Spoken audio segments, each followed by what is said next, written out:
Acepté vender mi terreno para ayudar a mi hijo con unas deudas que él juraba eran urgentes. Y aunque todavía no había firmado nada, ya había hecho algo en silencio que ahora, sin que ellos lo sepan del todo, los tiene nerviosos. Y a mí me mantiene despierto por las noches pensando si hice bien o no. Antes de seguir, quiero decirte algo. Quédate hasta el final de esta historia, porque lo que empezó como un acto de amor de padre terminó convirtiéndose en una revelación que nunca imaginé vivir. Este tipo de historias reales te tocan, te invitan a reflexionar o te hacen sentir acompañado. Suscríbete, deja tu like y cuéntame en los comentarios desde dónde me estás escuchando. A veces uno necesita contar su verdad para no ahogarse con ella. Me llamo Alfonso Ortega, tengo 62 años y durante más de 30 viví con la idea de que había hecho las cosas bien. No perfecto, pero bien. Trabajé desde joven. Levanté mi casa con mis propias manos. Sembré ese terreno que ahora todos miran con otros ojos y crié a mi hijo con la convicción de que el esfuerzo y la honestidad eran suficientes para salir adelante. Mi vida, hasta hace poco, era tranquila. Rutinas simples. Me despertaba temprano, hacía café fuerte, salía al patio a revisar las plantas, aunque ya no produjeran como antes, y luego me sentaba un rato a escuchar la radio. No necesitaba mucho más. El terreno estaba ahí, como una especie de respaldo silencioso. No pensaba venderlo. No lo necesitaba. Era más una tranquilidad mental que un plan real. Mi hijo Daniel venía a verme los domingos, siempre con prisa, siempre mirando el celular, siempre con alguna preocupación nueva. Yo lo veía cansado, tenso. Decía que el trabajo estaba mal, que las cosas estaban difíciles, que todo subía menos el sueldo. Nada fuera de lo normal, pensé. Así estábamos todos. Su esposa, Laura, casi no hablaba conmigo. Era correcta, educada, pero distante. Me saludaba con una sonrisa que no terminaba de llegar a los ojos. Yo no le daba importancia. Nunca fui de exigir cariño. Con que mi hijo estuviera bien, me alcanzaba. Las primeras incomodidades fueron pequeñas, comentarios sueltos, preguntas que parecían casuales, pero que se repetían. ¿Y el terreno sigue a tu nombre, papá? ¿Nunca pensaste en venderlo ahora que los precios están altos? Yo respondía sin malicia. Decía que no tenía apuro, que mientras pudiera caminarlo seguiría siendo mío. Daniel asentía, pero algo en su gesto se tensaba apenas, como si mi respuesta no fuera la que esperaba. Un domingo, mientras almorzábamos, Laura comentó, casi al pasar, que conocían a alguien interesado en comprar terrenos en la zona. Lo dijo como quien habla del clima. Yo levanté la vista, sorprendido, pero no dije nada. Daniel cambió de tema rápido, demasiado rápido. No pasó nada grave ese día. Nadie levantó la voz, nadie discutió. Pero cuando se fueron, la casa quedó con un silencio distinto, más pesado, como si algo se hubiera movido de lugar sin que yo pudiera señalar exactamente qué. Las semanas siguientes, Daniel empezó a llamarme más seguido. Al principio me gustó. Pensé que quizá estaba intentando acercarse, pero las llamadas siempre giraban hacia el mismo lugar. Problemas, deudas, plazos, bancos, palabras que sonaban grandes, urgentes, pero también algo vagas. No te preocupes, papá, yo me encargo, decía. Solo quería que supieras cómo están las cosas. Yo escuchaba, asentía, sentía esa incomodidad de no poder ayudar más allá de decir, todo va a salir bien. Y eso, para un padre, pesa. Una noche, después de colgar, me siento así. Quedé mirando el techo. Pensé en ese terreno, en todo lo que había pasado ahí, en los años que me llevó pagarlo, limpiarlo, hacerlo mío. Y por primera vez se me cruzó la idea de venderlo. No como decisión, más bien como posibilidad. Como una puerta que siempre estuvo ahí, pero que nunca había intentado abrir. No se lo dije a nadie, ni a Daniel ni a Laura. Me lo guardé. Algo dentro de mí pedía silencio.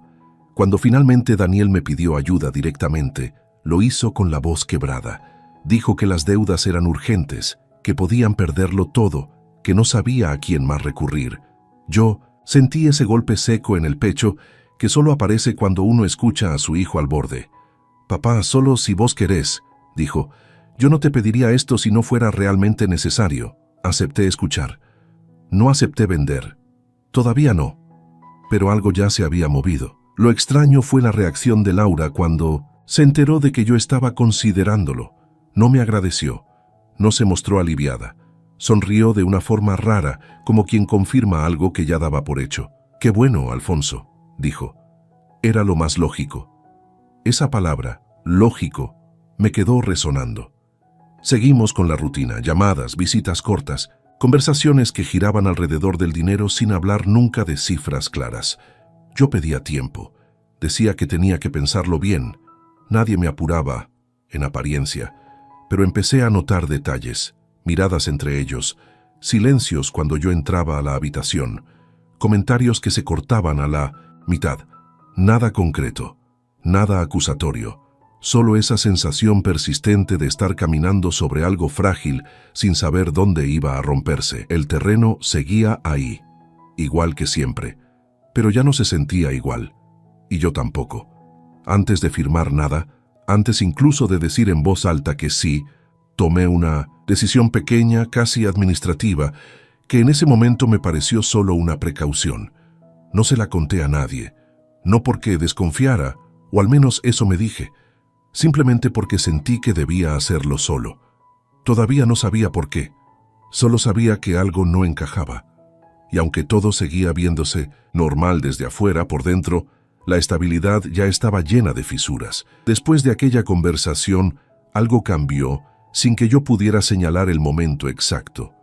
No fue un quiebre brusco, fue más bien como cuando una gotera empieza a humedecer la pared por dentro y uno no la ve hasta que la pintura se infla. Todo seguía igual, pero yo empecé a sentirme distinto. Daniel ya no llamaba solo para contarme cómo estaba. Llamaba para recordarme que el tiempo corría, que los intereses crecían, que el banco no esperaba. Siempre lo decía con cuidado, como pidiendo permiso para existir en mi oído. Pero el mensaje estaba ahí, constante, insistente. «No te estoy presionando, papá», aclaraba. «Solo quiero que sepas la situación real». Y yo asentía, aunque él no pudiera verme. Me sentía culpable por no resolverle el problema de inmediato, como si ayudarlo fuera una obligación que yo estaba postergando por egoísmo. Esa idea empezó a meterse en mi cabeza con una facilidad que hoy me asusta. Laura, en cambio, no disimulaba tanto. Cuando venían a casa, ella hacía comentarios más directos. «Hoy en día es mejor tener el dinero líquido», decía mientras miraba alrededor. «Los terrenos ya no rinden como antes. O también, con lo que podrías sacar vivirías tranquilo muchos años, Alfonso». Lo decía como si me estuviera haciendo un favor, como si estuviera ordenando algo que yo no alcanzaba a entender por terquedad o por edad. Nunca levantó la voz, nunca fue grosera. Pero había algo en su tono que me colocaba automáticamente en una posición inferior, como si yo fuera el que no estaba viendo lo evidente. Yo intentaba explicarme. Decía que ese terreno no era solo dinero, que era parte de mi historia, que no tenía apuro. Laura sonreía, inclinaba la cabeza y respondía: «Claro, se entiende. Pero a veces uno tiene que pensar en el futuro de los hijos». Esa frase me dejaba sin palabras, porque ¿qué padre quiere ser el obstáculo en el futuro de su hijo? Daniel empezó a quedarse más tiempo en silencio cuando yo hablaba. Antes me escuchaba. Ahora parecía esperar su turno para volver al mismo punto. Las conversaciones ya no eran diálogos, eran rodeos alrededor de una sola cosa. Empecé a notar que cuando decía «todavía no», ellos lo interpretaban como «todavía no, pero sí», nunca como una posibilidad real de que yo decidiera no vender. Eso me inquietó, aunque no supe por qué. Tal vez era solo ansiedad de su parte, pensé. Estaban pasando por un mal momento. Era lógico. Un día, Daniel llegó sin avisar. Traía papeles. No me pidió permiso para sentarse a la mesa. Los extendió frente a mí como si fueran inevitables. «No es para firmar», dijo rápido. «Solo para que los veas». Eran simulaciones, cálculos, estimaciones de cuánto podría valer el terreno. Laura se había tomado el trabajo de marcarlos con resaltador. Las cifras estaban subrayadas, rodeadas, casi celebradas. Sentí algo raro en el estómago. No era enojo, Era una sensación más incómoda, la de estar quedándome atrás en una conversación que ya había avanzado sin mí. ¿Quién pidió todo esto?, pregunté. Laura conoce a alguien que sabe del tema, respondió Daniel. Lo hizo para ayudarte, papá. Ayudarme. Esa palabra volvió a aparecer, pero cada vez sonaba menos sincera. Yo intenté bromear, aliviar el ambiente. Dije que parecía que ya habían vendido el terreno sin mí. Laura rió, pero fue una risa corta. Daniel no rió. No exageres, dijo. Solo estamos viendo opciones, pero esas opciones nunca incluían quedarme como estaba. Desde ese día, la presión se volvió más constante. No más fuerte, pero sí más frecuente. Mensajes, comentarios, supuestos escenarios catastróficos si no se resolvía pronto. Todo envuelto en preocupación, cariño, urgencia. Yo empecé a justificarlo todo. Me decía que estaban estresados, que yo, como padre, debía ser el adulto emocional, que no podía tomarme las cosas de forma personal. Me repetía que era normal que un hijo espere apoyo, que para eso están los padres. Sin darme cuenta, empecé a dar más de lo que recibía. Más tiempo, más escucha, más paciencia, y a cambio, cada vez menos interés real por cómo estaba yo. Nadie me preguntaba si dormía bien, si me dolía la espalda, si estaba cansado. Todo giraba alrededor de su problema. Un día me sentí mal, mareado. Se los comenté por teléfono. Daniel dijo, qué mal, y enseguida pasó a contarme que el banco había vuelto a llamar. Laura, de fondo, dijo algo que no alcancé a escuchar, pero Daniel, dice Laura que justo ahora no podés desentenderte de esto.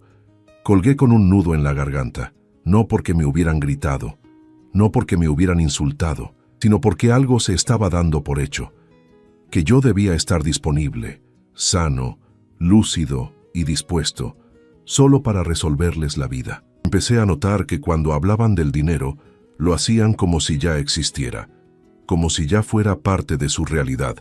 Decían, cuando tengamos eso resuelto, cuando pase lo del terreno, después de que se venda. Nunca decían, si se vende, siempre, cuándo.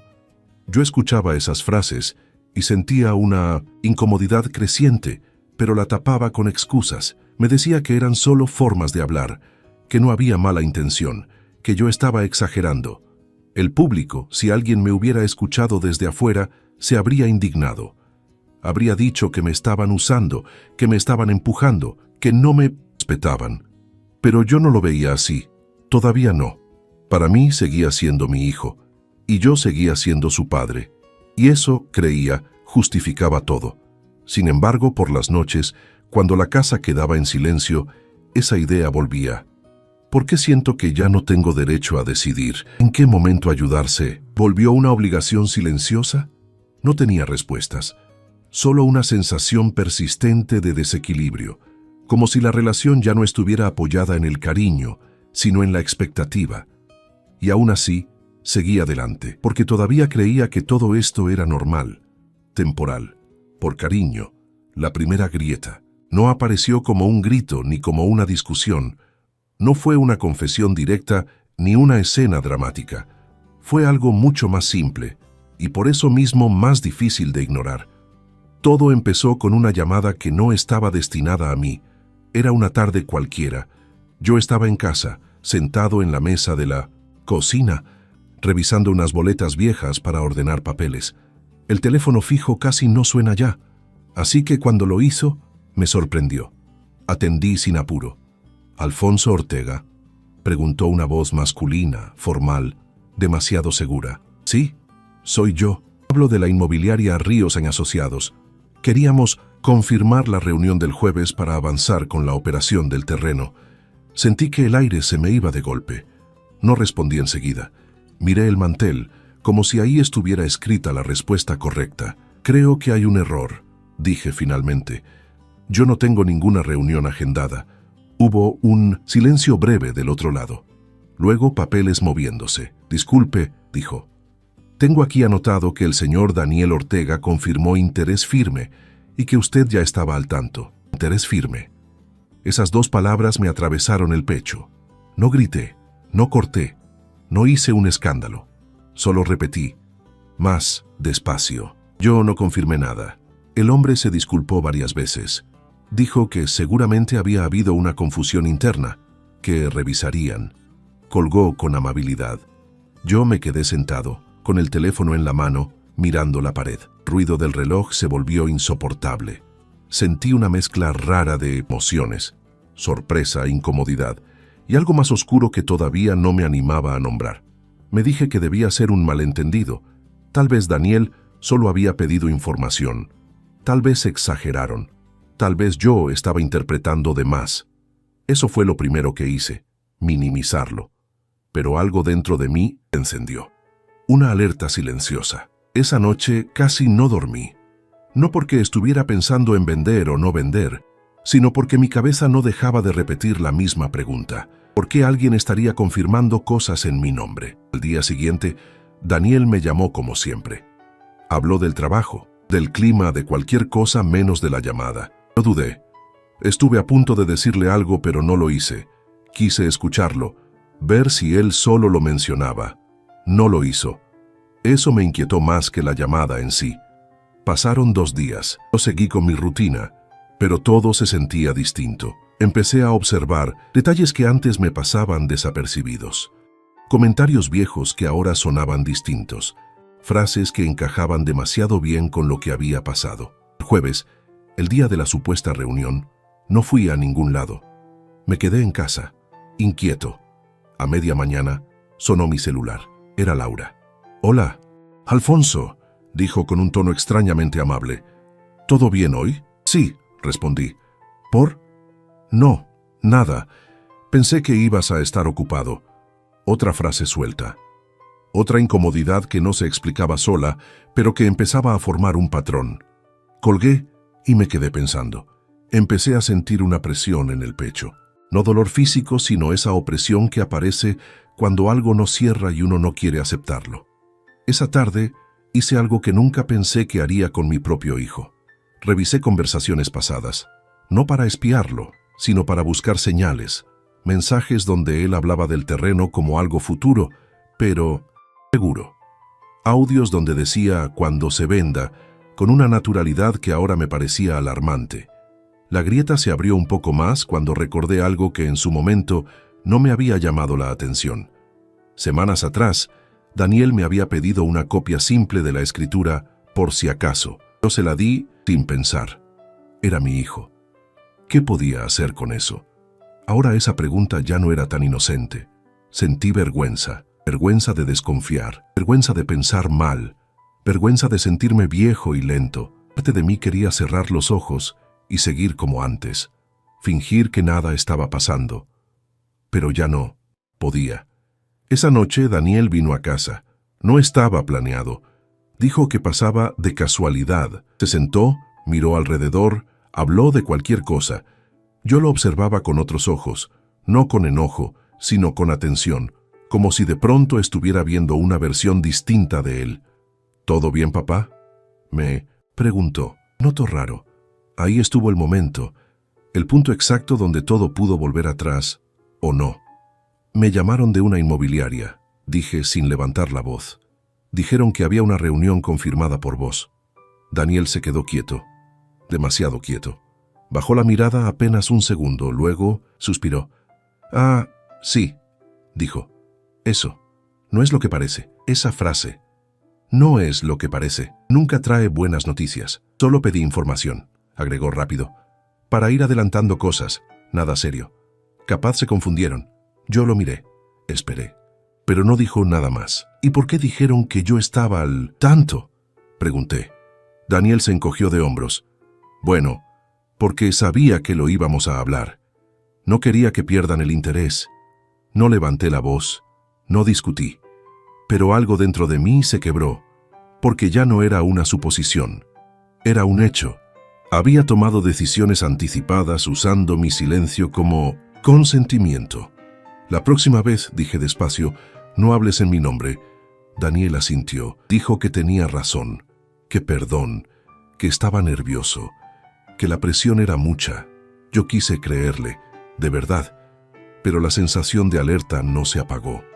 Al contrario, se volvió constante. Esa fue la primera grieta real. No una prueba definitiva, pero sí algo que ya no podía explicarse como casualidad, algo que cambió la dirección de todo. Desde ese momento, supe que tenía que estar atento, que ya no bastaba con confiar ciegamente, que algo se estaba moviendo debajo de la superficie. Todavía había negación. Todavía quería pensar que no había mala intención, pero el estado de alerta ya estaba ahí, y no se iba a ir. Después de esa conversación, intenté volver a la normalidad, o al menos a una versión aceptable de ella. Me dije que ya había puesto un límite, que Daniel había entendido, que no tenía sentido seguir dándole vueltas. No quería convertirme en un padre desconfiado, de esos que revisan cada palabra buscando dobles intenciones. No quería eso para mí ni para él. Pero algo ya se había roto, aunque todavía no se notara desde afuera. Seguí con mis días como siempre. Me levantaba temprano, hacía café, barría el patio. La radio seguía sonando igual, las plantas seguían creciendo a su ritmo lento y el terreno seguía ahí, silencioso, esperando. Pero yo ya no lo miraba de la misma forma. Ya no era solo un pedazo de tierra con recuerdos. Había convertido en el centro invisible de todo. Daniel volvió a llamarme, pero ahora lo hacía con un tono distinto, más cuidadoso. Medía las palabras. Preguntaba cómo estaba yo antes de hablar de sus cosas. Eso, en otro momento, me habría tranquilizado. Ahora me hacía estar más atento. Laura también cambió. O tal vez siempre. Fue así y recién ahora lo veía. Cuando hablaba conmigo exageraba la amabilidad. Me preguntaba si necesitaba algo, si estaba comiendo bien, si no me sentía solo. Todo envuelto en una dulzura nueva, casi ensayada. Yo agradecía, pero por dentro algo me incomodaba. Era como si el cariño hubiera aparecido justo cuando el dinero estaba en juego. Intenté convencerme de que estaba exagerando, de que era normal que ellos se preocuparan más por mí en un momento sensible. Me repetí varias veces que no había pruebas reales de nada grave, solo intuiciones, sensaciones, y eso no era suficiente para acusar a nadie. Aún así empecé a observar, no de forma abierta, no con desconfianza explícita, más bien como quien presta atención a detalles que antes pasaban de largo. Tonos de voz, silencios, miradas rápidas entre ellos cuando yo hablaba del terreno como algo que todavía estaba decidiendo. Una tarde, mientras tomábamos mate, dije casi sin pensar que estaba considerando no vender después de todo. No lo dije como provocación, lo dije como una posibilidad real. Daniel no respondió enseguida. Laura fue la que habló. Bueno, dijo, habría que ver cómo hacemos entonces. No preguntó por qué. No quiso saber qué me llevaba a pensar eso. Saltó directamente a las consecuencias para ellos. Daniel asintió en silencio, con la mandíbula apretada. Ese gesto se me quedó grabado. Empecé a notar que cada vez que yo hablaba de mis tiempos, de mi necesidad de pensar, ellos lo traducían como un obstáculo. Nunca lo decían así, pero se sentía. Como si mi proceso fuera un problema que había que gestionar, no una decisión que respetar. Una noche, mientras cenábamos en su casa, escuché a Laura decirle a Daniel en voz baja, creyendo que yo no oía, si no apuramos esto, se nos complica todo. Esto, no hablar con tu padre, no ver qué decide. Solo esto, como si yo fuera una variable más en un plan ya armado. No dije nada, seguí comiendo. Fingí no haber escuchado, pero por dentro algo empezó a acomodarse de otra manera. No era paranoia. Era claridad lenta, incómoda. También empecé a recordar cosas del pasado reciente que ahora cobraban otro sentido. Comentarios de Laura sobre cómo administrar dinero. Chistes sobre herencias. Preguntas sobre si yo tenía todo en orden por si acaso. En su momento, las tomé como comentarios sueltos. Ahora formaban una línea demasiado recta, para ser casual. Aún así, seguía intentando justificarlo todo. Me decía que el estrés hace decir cosas torpes, que tal vez yo estaba más sensible de lo normal, que no podía sacar conclusiones solo por sensaciones, pero la observación ya no se podía apagar. Un día, Decidí pasar por la municipalidad para averiguar algo simple sobre impuestos del terreno. Nada más. No tenía un objetivo oculto, o eso me dije. Mientras esperaba, escuché a 2 personas hablar de ventas, de trámites, de autorizaciones, palabras que ahora me resultaban familiares de una forma inquietante. Cuando volví a casa, encontré un mensaje de Daniel preguntando si había salido. Me explicó que había pasado por mi casa y no estaba. Antes nunca le importaba si yo salía o no. Ese detalle, pequeño, me hizo ruido. Empecé a sentir que mis movimientos estaban siendo observados, no de forma abierta, pero sí con interés, como si cada cosa que yo hiciera pudiera afectar un resultado que ellos ya daban por hecho. La negación seguía ahí, pero cada vez más débil. Una parte de mí quería enfrentar todo de una vez, preguntar directamente qué estaba pasando, exigir claridad. La otra parte tenía miedo de confirmarlo, que empezaba a sospechar, porque una vez que se nombra algo así, ya no se puede desnombrar. Dormía mal, me despertaba de madrugada con pensamientos circulares. Me preguntaba en qué momento la relación con mi hijo había pasado de ser un vínculo a convertirse en una negociación silenciosa. Me dolía admitir que ya no me sentía tranquilo hablando con él. Empecé a escribir cosas en un cuaderno, fechas, frases que me llamaban la atención, llamadas, no porque planeara algo, sino porque necesitaba ordenar lo que estaba viendo, ponerlo afuera de mi cabeza para no volverme loco.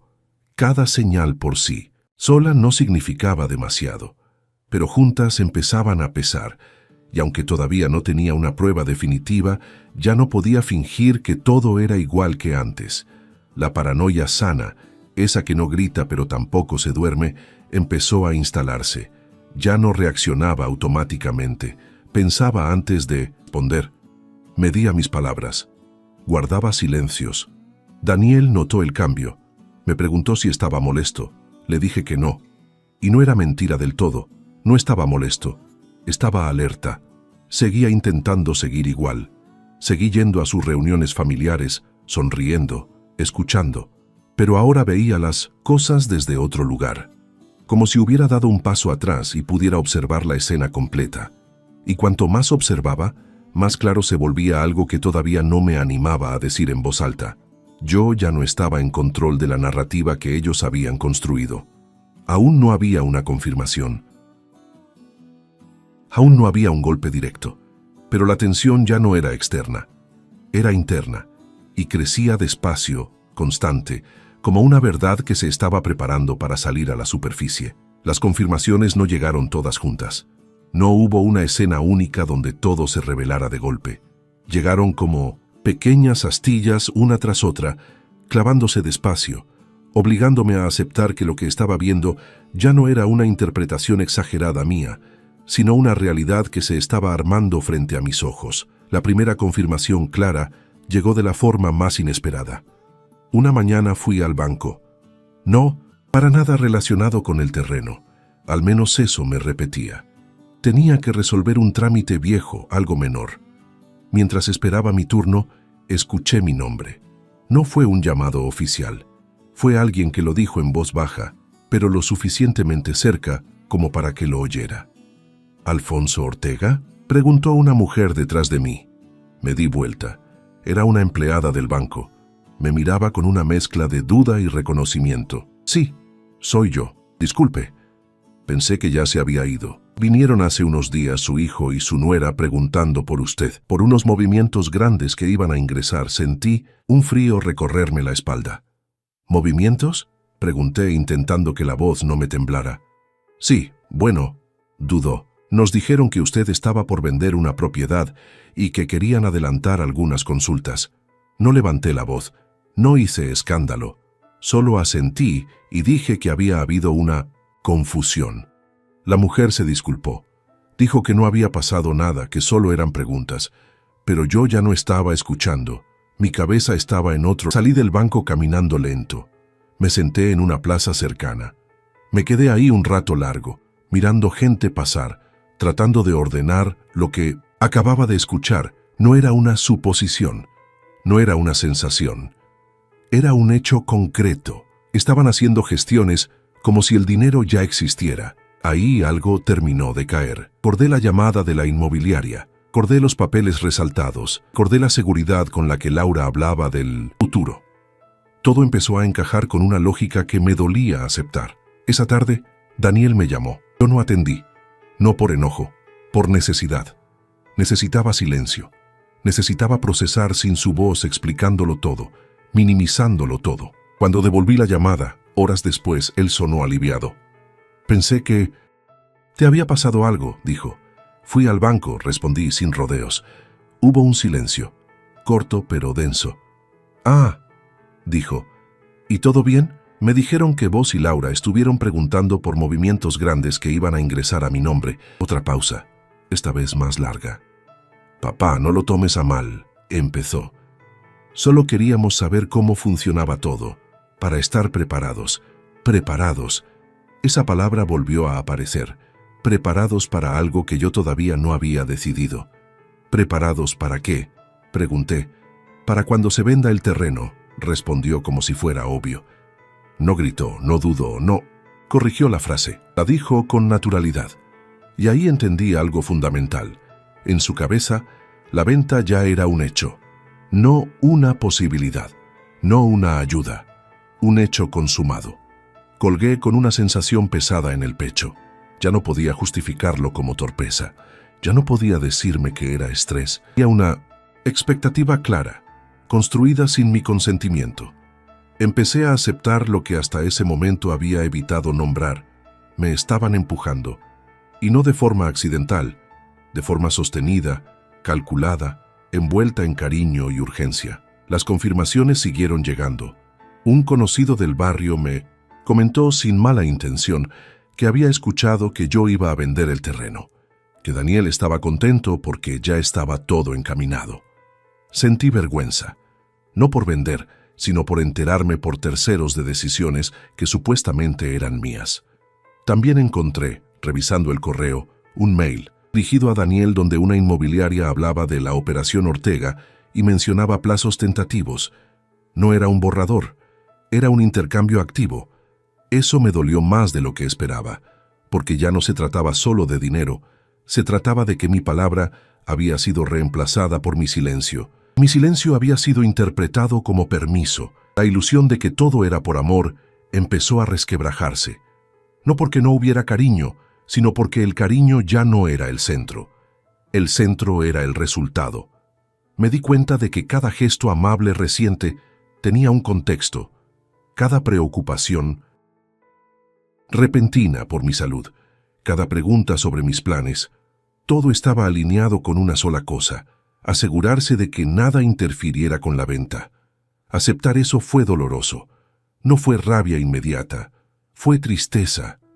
Una tristeza profunda, lenta, que se instaló como un cansancio viejo. Empecé a verme a mí mismo desde afuera.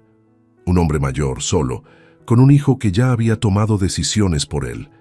Y me pregunté en qué momento había dejado de ser sujeto para convertirme en recurso. Ya no era tal vez, ya no era capaz. Era claro. Había una traición sutil, sin gritos ni insultos, pero traición al fin, porque se habían apropiado de algo que no era suyo todavía, y lo habían hecho con una seguridad que solo se tiene cuando uno cree tener derecho. El dolor se volvió nítido. Ya no era confusión, era una herida definida. Me dolía que no me hubieran preguntado con honestidad. Me dolía que no confiaran en mi decisión, fuera cual fuera, y al mismo tiempo algo empezó a cambiar en mí.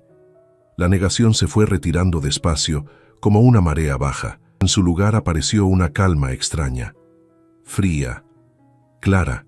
Entendí que esto no iba a resolverse solo, que no bastaba con seguir observando, que se estaba preparando un golpe mayor, y que yo tenía que decidir si iba a recibirlo de pie o seguir fingiendo que no venía. Ese fue el verdadero cierre de este bloque. No una explosión, sino una aceptación dolorosa. Ya no estaba frente a una posibilidad incómoda, sino frente a una realidad que exigía una respuesta. Y aunque todavía no sabía cuál iba a ser, supe algo con certeza. Después de esto, nada iba a volver a ser como antes. La revelación no llegó como un descubrimiento casual. No fue algo que escuché por accidente ni una frase mal dicha. Llegó porque decidí enfrentar, aunque todavía no sabía que eso iba a partir mi vida en dos. Después de todo lo que había visto y escuchado, entendí que si seguía esperando una confesión espontánea, iba a quedarme esperando para siempre. Daniel y Laura no iban a decir nada que no se les exigiera, y yo ya no. Podía seguir viviendo en ese limbo, con la cabeza llena de preguntas y el corazón lleno de excusas. Los invité a cenar un martes. Un día común, sin celebraciones ni motivos aparentes. Laura preguntó si pasaba algo. Le dije que no, que solo tenía ganas de verlos. Mentí, pero era una mentira, necesaria. Llegaron puntuales. Laura trajo una botella de vino. Daniel estaba nervioso. Lo noté apenas entró. Caminaba más rápido de lo normal, hablaba de más, como si quisiera llenar el aire antes de que yo lo hiciera. Cenamos casi en silencio, comentarios sueltos, cosas sin importancia. Yo los observaba, no con bronca, con una calma que me sorprendía a mí mismo. Ya no estaba buscando señales, ya sabía. Cuando levanté los platos y volví a sentarme, sentí que ese era el momento. Si no hablaba ahí, no iba a hablar nunca. Quiero que hablemos del terreno, dije. Laura dejó el vaso sobre la mesa. Daniel respiró hondo. Claro, papá, dijo. Decime. No levanté la voz. No acusé. Solo hablé. Quiero que me digan la verdad, continué. No lo que creen que quiero escuchar. La verdad completa. Hubo un silencio pesado. Laura miró a Daniel. Daniel evitó mirarme. Ese gesto tan pequeño fue el inicio de todo. No entiendo a qué te referís, dijo Laura finalmente. Sí entendés, respondí. Quiero saber desde cuándo están contando con ese dinero como si ya fuera suyo. Daniel levantó la cabeza de golpe. Papá, no, lo interrumpí. Escúchame primero. Sentí que el corazón me latía fuerte, pero mi voz salió firme. Eso me sorprendió. Fueron a inmobiliarias, fueron al banco, hablaron con gente, le dijeron a otros que el terreno se iba a vender, y todo eso lo hicieron sin que yo hubiera decidido nada. Laura cruzó los brazos. No fue así, dijo. No exageres. Ahí pasó algo dentro de mí. Algo se acomodó de forma definitiva. No me digas que exagero, respondí, porque ya no estoy adivinando. Ya sé. Daniel se pasó la mano por la cara. Parecía cansado, derrotado, como si la conversación lo hubiera alcanzado después de semanas de correrla. Está bien, dijo finalmente. Sí, contábamos con ese dinero. Laura lo miró molesta. Daniel... No, Laura, la cortó. Ya está. Yo sentí un frío extraño, no porque no lo esperara, sino porque escucharlo en voz alta lo volvió real de una forma brutal. ¿Desde cuándo?, pregunté. Daniel dudó. Desde antes de hablarte, admitió. Ya teníamos deudas, grandes, y cuando vimos el valor del terreno, pensamos que era la única salida. ¿Pensaron?, repetí. ¿O decidieron? Laura intervino, con un tono duro que no le conocía. Mira, Alfonso, dijo. No es tan simple. Nosotros ya estábamos ahogados. Necesitábamos una solución, y ese terreno estaba ahí. Sin usar la frase me atravesó como un golpe. ¿Qué momento pensaron en preguntarme si yo quería ser esa solución?, pregunté. Laura suspiró, como si yo fuera el problema. Sabíamos que ibas a decir que sí, respondió. Sos nuestro padre. Siempre ayudaste. No pensamos que ibas a dudar tanto. Ahí estuvo la revelación completa. No fue solo que contaban con el dinero, fue que daban por hecho mi sacrificio. No lo veían como una ayuda, sino como algo que me correspondía dar. O sea, dije despacio, no fue una emergencia que apareció después. Ustedes ya estaban usando ese dinero antes de pedírmelo. Daniel no lo negó. Sí, dijo, pero no queríamos presionarte. Lo miré. Sentí una mezcla de tristeza y decepción que me dejó sin aire. Eso fue exactamente lo que hicieron, respondí. Solo que lo disfrazaron. Laura se inclinó hacia adelante. No te usamos, dijo. Solo confiamos en vos. Esa frase fue el último quiebre. No, dije. Confiar es esperar una respuesta. Ustedes no esperaron, actuaron. Eso no es confianza. El silencio que siguió fue distinto a todos los anteriores. No era incómodo, era definitivo. Ahí entendí algo que me dolió más que todo lo demás. No había sido un error, ni un malentendido, ni una cadena de malas decisiones tomadas con buenas intenciones. Había sido consciente, planeado, sostenido en el tiempo. Me habían visto como un recurso, como una garantía, como un respaldo automático. Y lo peor no fue el dinero. Fue darme cuenta de que, si yo hubiera dicho que no desde el principio, ellos igual habrían seguido adelante hasta empujarme al sí. Eso rompió algo en mí de forma irreversible. Sentí que el vínculo emocional se desprendía.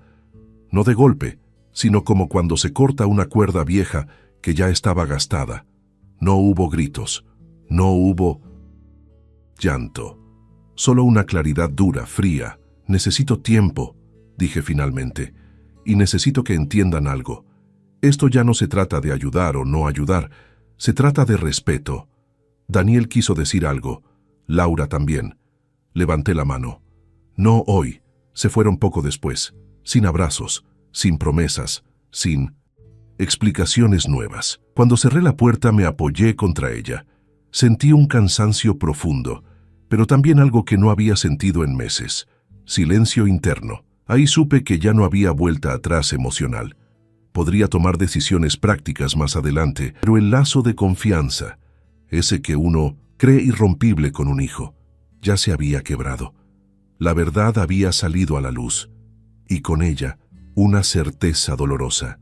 Yo no había sido parte del plan, había sido el plan. Ese fue el clímax psicológico, el punto donde entendí que no estaba frente a un conflicto pasajero, sino frente a una traición consciente. Y desde ese momento, todo lo que viniera después ya no iba a nacer del amor ciego, sino de una decisión lúcida. El padre que reacciona había muerto esa noche. El hombre que iba a actuar estaba por nacer. Después de que se fueron, no me senté a llorar ni a pensar en discursos que no dije. Hice algo mucho más simple.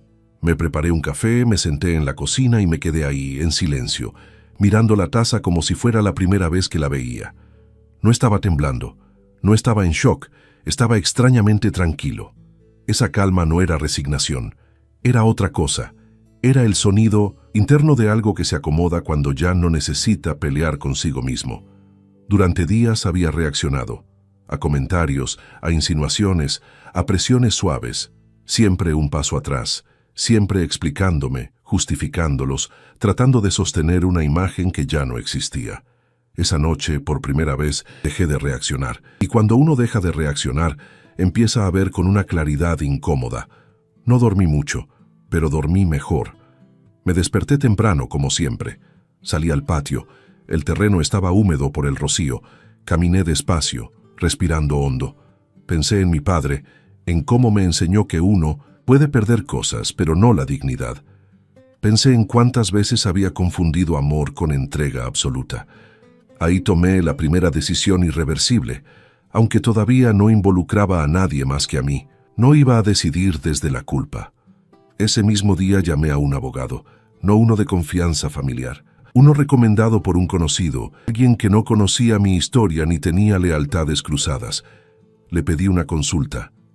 Nada más. Cuando colgué, sentí una pequeña descarga de miedo.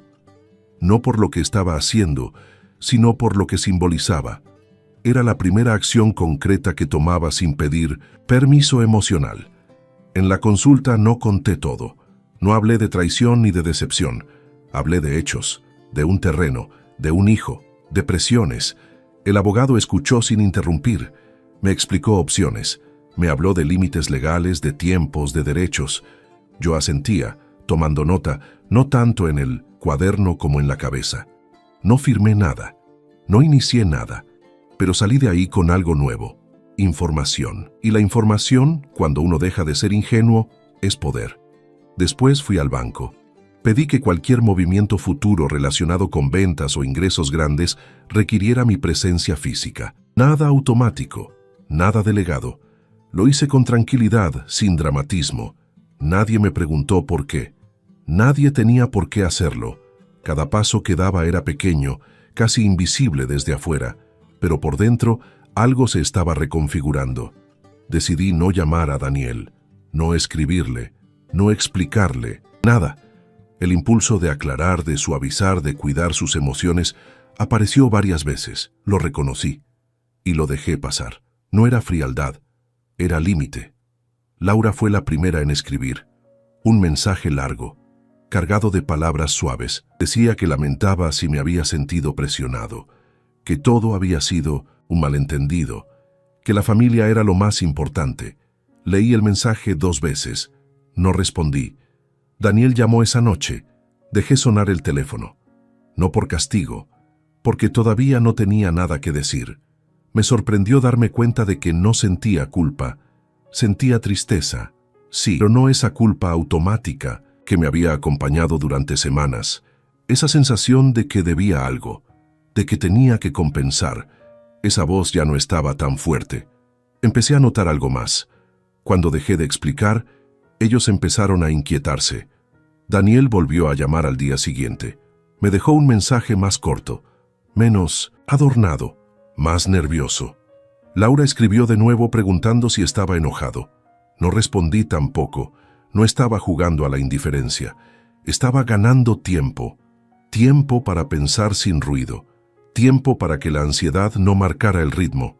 Me di cuenta de que durante todo este proceso yo había estado siempre disponible, siempre accesible, siempre respondiendo.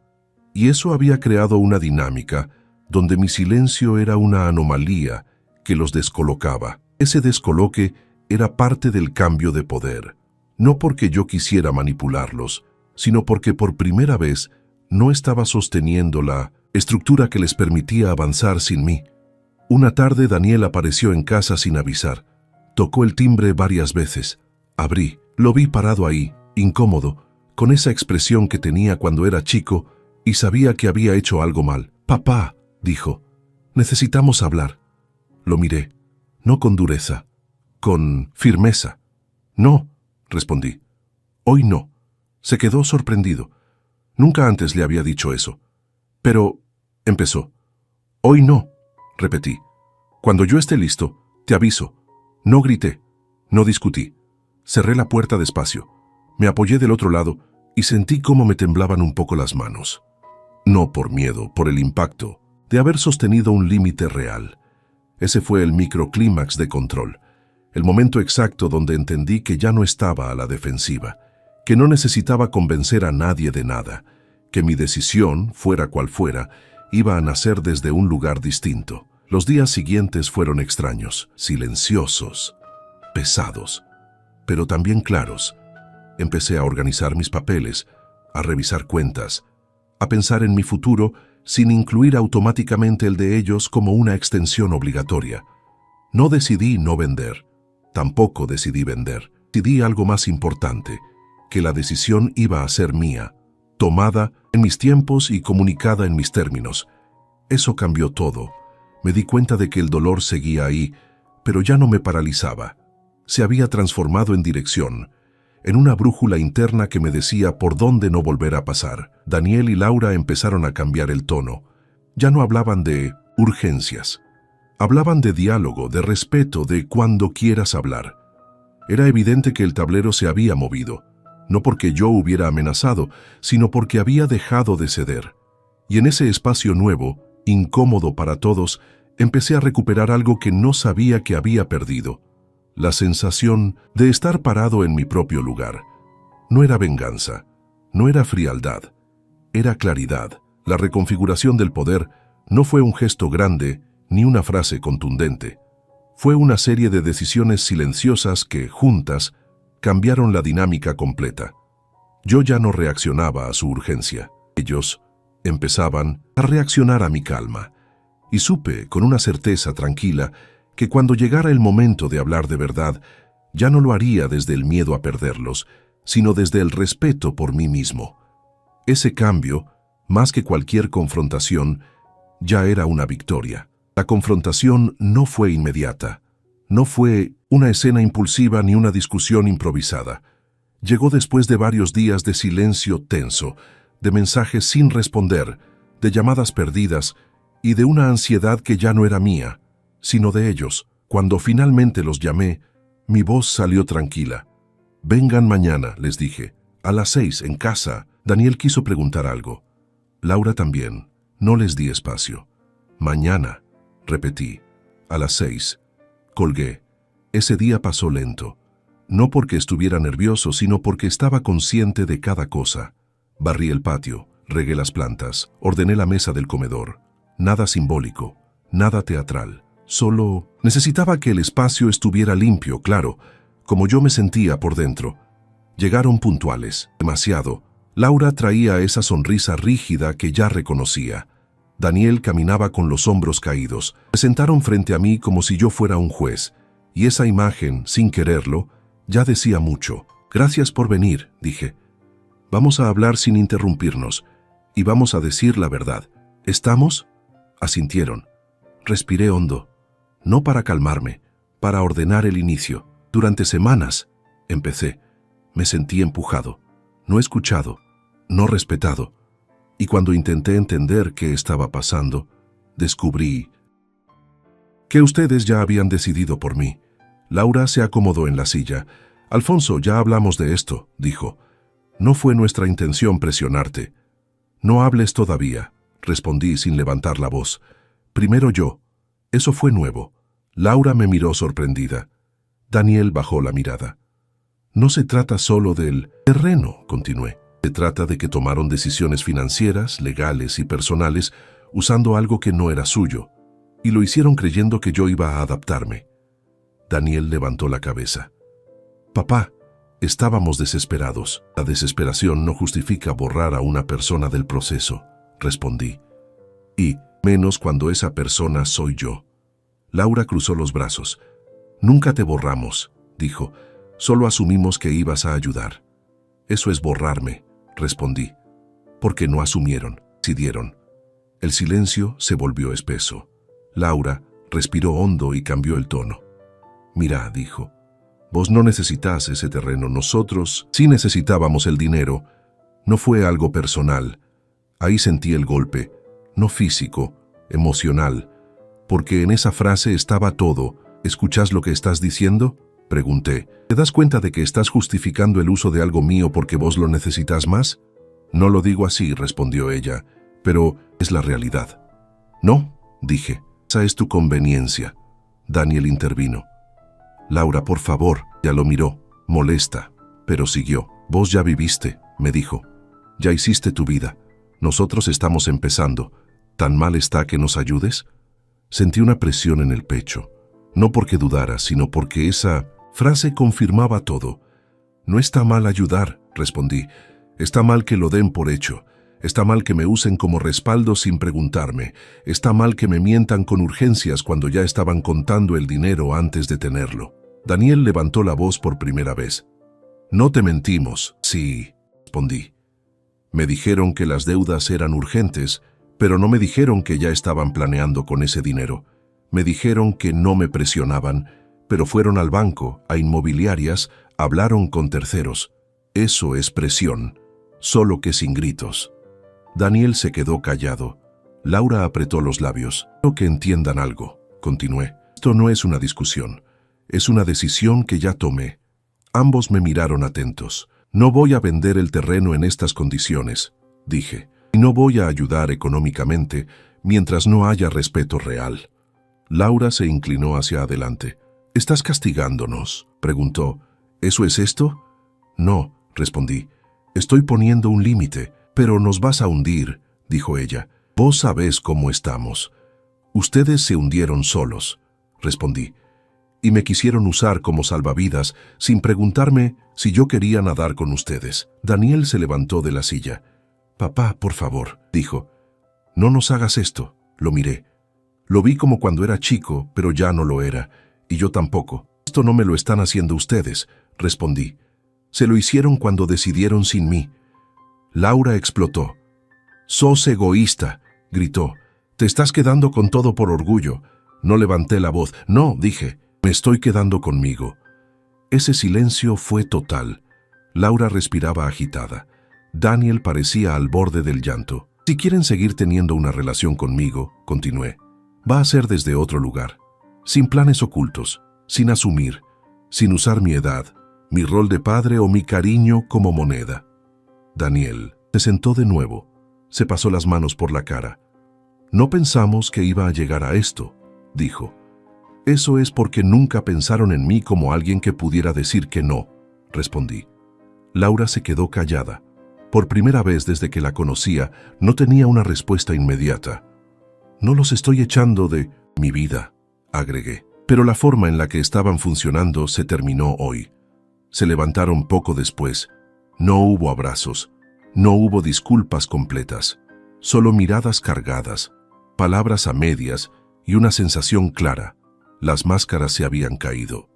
Cuando cerré la puerta, sentí un temblor recorrerme el cuerpo. Me senté, respiré. Dejé que la emoción pasara sin empujarla. La confrontación había sido dura, no porque hubiera gritos, sino porque la verdad había quedado expuesta. Ya no había confusión, ya no había versiones suaves. Ellos se fueron sabiendo que el terreno no era el problema. El problema era que habían cruzado un límite creyendo que nunca se iba a defender. La explosión abierta, el momento donde ya nadie podía fingir. Aunque dolía, también sentí algo nuevo. Alivio. Porque por primera vez en mucho tiempo, no había nada más que explicar. La verdad estaba dicha. El límite, marcado. Y el poder, definitivamente, había cambiado de manos. Las consecuencias no llegaron con un golpe seco. Llegaron como una cadena de hechos inevitables que se fueron acomodando uno detrás de otro, sin prisa, pero sin pausa. Como cuando uno empuja la primera ficha de dominó y ya no puede intervenir más. La primera fue el silencio. Durante varios días no supe nada de ellos, ni llamadas, ni mensajes largos, ni intentos de explicación. Solo un vacío denso que, lejos de angustiarme, me dio espacio. Me permitió escucharme sin interrupciones. Me permitió confirmar que no había hablado desde el enojo, sino desde una convicción que ya no se movía. A la semana ese silencio se rompió. Daniel me llamó. No atendí. Me dejó un mensaje corto, sin adornos. Papá, las cosas se complicaron. Necesitamos hablar. No lo devolví de inmediato. Ya no corría detrás de su urgencia. Esperé 2 días. Después le escribí. Podemos hablar el viernes a las 5. Nada más. El viernes llegó con un aire pesado. No vinieron a mi casa. Nos encontramos en un bar chico, neutral. Laura llegó con el gesto tenso, sin saludar demasiado. Daniel parecía agotado. No era una puesta en escena. Era cansancio, real. No hice preguntas. Esperé. El banco nos cerró la refinanciación, dijo Daniel al rato. Contaban con ese ingreso. No dijo tu ayuda, dijo ese ingreso. Yo asentí. No comenté nada. Y la inmobiliaria nos presionó, agregó Laura. Ya habíamos avanzado demasiado. Ahí entendí algo clave. El sistema que habían construido sobre una suposición se estaba cayendo. No porque yo los castigara, sino porque estaba sostenido sobre algo que nunca fue seguro. ¿Y ahora?, pregunté. Laura me miró, molesta. Ahora estamos complicados, dijo. Como antes, o peor. No sentí satisfacción. Sentí tristeza, pero no culpa. Eso es una consecuencia, respondí, no un castigo. Daniel bajó la mirada. No pensamos que ibas a mantenerte firme, admitió. Esa frase fue brutal por su honestidad tardía. Eso fue el error, dije. Pensar que yo no contaba. A partir de ahí todo se volvió más concreto. Dejaron de hablar en abstracto. Empezaron a mencionar pérdidas reales. Un auto que tuvieron que vender. Un viaje cancelado. Un proyecto que se cayó. Cosas que dolían porque ya se habían apropiado emocionalmente de un futuro que nunca fue garantizado. Laura intentó una última maniobra. Si vendieras solo una parte del terreno, empezó. O si nos prestaras algo mientras tanto, la miré. No con enojo, con cansancio. No, dije, ya hablamos de esto, pero nos estás dejando solos, respondió ella con la voz cargada de reproche. No, repetí. Ustedes se pusieron en una situación donde solo había una salida posible, y esa salida no dependía de ustedes. Eso no es estar solo, es haber apostado todo a algo ajeno. Daniel no dijo nada. y en su silencio vi algo distinto. No bronca, no manipulación, vi miedo y también vi, por primera vez, responsabilidad empezando a asomar. Los días siguientes confirmaron que el límite no era simbólico, era real. Laura dejó de escribirme. Daniel me llamaba, pero ya no para pedir, sino para contarme. Me hablaba de buscar otro trabajo, de vender cosas, de achicarse, de volver a empezar desde un lugar más austero.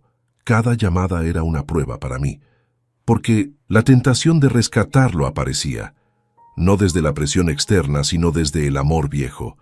Pero cada vez que esa tentación surgía, me hacía la misma pregunta. ¿Estaría ayudando o estaría sosteniendo el mismo patrón? Y siempre la respuesta era la misma.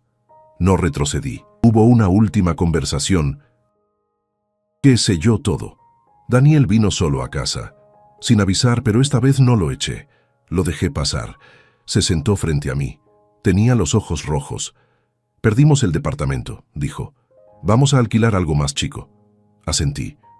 «No te lo digo para que hagas algo», agregó rápido. «Solo y para que lo sepas. Ese detalle fue importante. No había pedido. Había información». «Lo siento», respondí. Y lo sentía, de verdad. «Aprendí algo», dijo. «Aprendí que no se puede construir nada contando con lo que no es tuyo». No dije, «te lo dije». No hacía falta. Laura no volvió a hablar conmigo durante semanas. Cuando lo hizo fue un mensaje seco, correcto. Ya no había dulzura forzada. Ya no había urgencia maquillada. Había distancia, y aunque dolía, era una distancia honesta. El sistema abusivo, ese que funcionaba sin gritos pero con suposiciones, colapsó solo. No porque yo lo destruyera activamente, sino porque dejé de sostenerlo. La manipulación final fue el silencio emocional, el retiro del afecto, el «si no nos ayudas, no existimos», lo sentí. Pero no cedí, porque entendí algo fundamental. Si el vínculo solo existe mientras yo entrego algo, entonces no es un vínculo, es un contrato injusto. Y ese contrato ya no estaba vigente.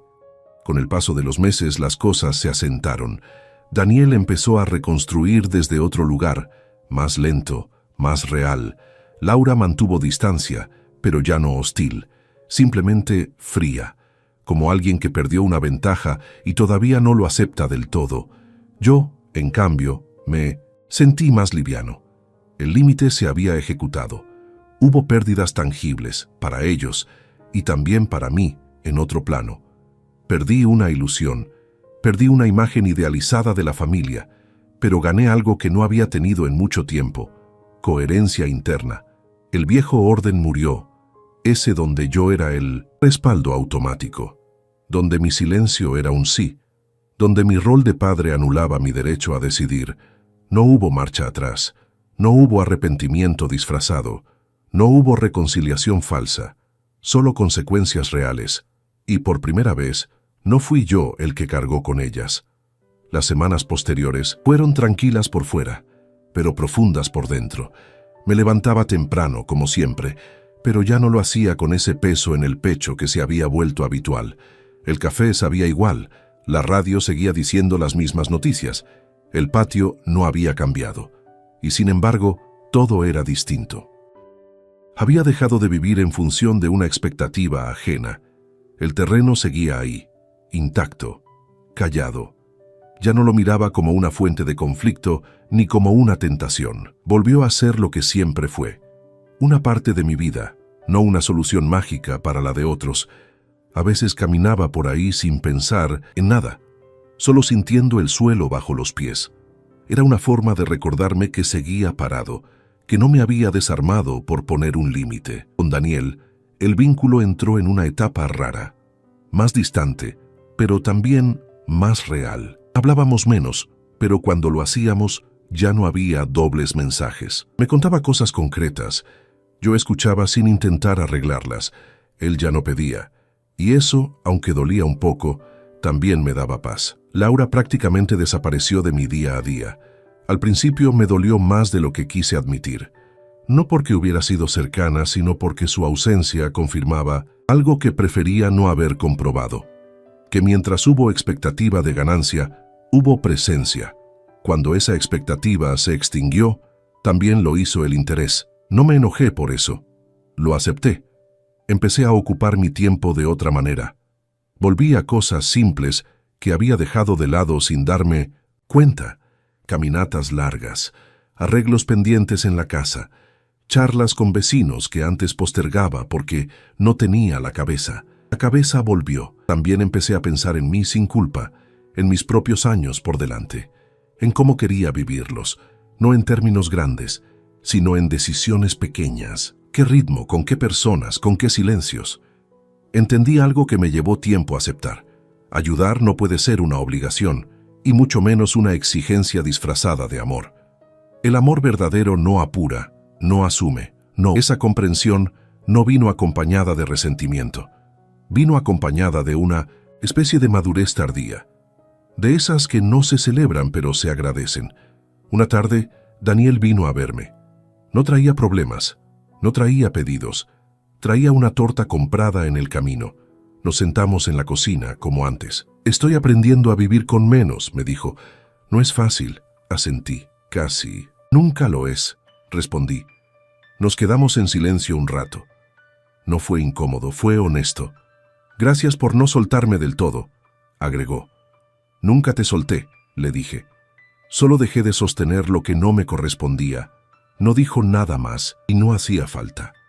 Con el tiempo noté que algo se había acomodado también dentro de mí. Revisaba mentalmente cada decisión pasada buscando errores. Ya no me preguntaba si había sido demasiado duro, porque entendí que la dureza no estuvo en el límite, sino en la traición previa. Dormía mejor, no porque todo estuviera resuelto, sino porque ya no estaba traicionándome a mí mismo para sostener una imagen de padre sacrificado que nadie me había pedido explícitamente, pero que todos habían aprovechado. El nuevo equilibrio no fue perfecto. A veces aparecía la tristeza, a veces la nostalgia, a veces el deseo de que las cosas hubieran sido distintas. Pero esas emociones ya no me gobernaban. Venían, se quedaban un rato y se iban. Aprendí a convivir con ellas sin pelear. No volví a hablar del terreno. No fue necesario. Dejó de ser tema porque dejó de ser moneda. Y eso, paradójicamente, lo volvió liviano. Empecé a sentir algo parecido al respeto propio. No como una idea grande, sino como una sensación tranquila. Como cuando uno se sienta derecho sin darse cuenta. Ya no necesitaba que me agradecieran, ya no necesitaba que me entendieran del todo. Me bastaba con saber que había actuado en coherencia con lo que sentía. La historia no terminó con una reconciliación ideal ni con una ruptura total. Terminó con algo más real, un vínculo reconfigurado, con menos ilusión y más verdad. Y conmigo mismo terminó mejor. Hoy sigo siendo padre, pero ya no soy respaldo automático, ni plan B, ni solución silenciosa. Soy una persona completa, con derecho a decidir, a dudar y a decir que no sin sentir vergüenza. A veces miro hacia atrás y me sorprende todo lo que soporté sin darme cuenta. Otras veces agradezco haber despertado a tiempo, no para castigar a nadie, sino para no seguir perdiéndome. El silencio de ahora no es vacío, es espacio. Espacio para vivir sin urgencias ajenas. Espacio para querer sin miedo. Espacio para estar conmigo